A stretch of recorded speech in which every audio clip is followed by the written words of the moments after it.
the full assurance of faith. Therefore, brothers, since we have confidence to enter the holy places by the blood of Jesus, by the new and living way that he opened for us through the curtain, that is, through his flesh, and since we have a great priest over the house of God, let us draw near with a true heart in full assurance of faith, with our hearts sprinkled clean from an evil conscience and our bodies washed with pure water. Let us hold fast the confession of our hope without wavering, for he who promised is faithful.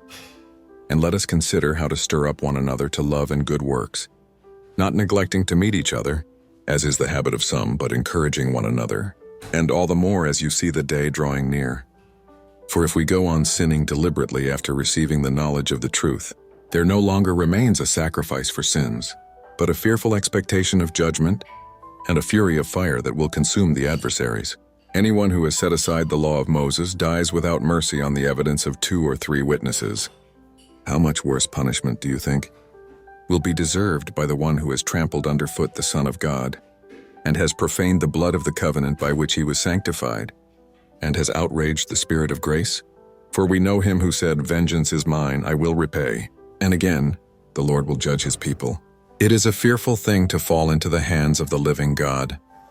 But recall the former days when, after you were enlightened, you endured a hard struggle with suffering, sometimes being publicly exposed to reproach and affliction, and sometimes being partners with those so treated, for you had compassion on those in prison, and you joyfully accepted the plundering of your property, since you knew that you yourselves had a better possession and an abiding one.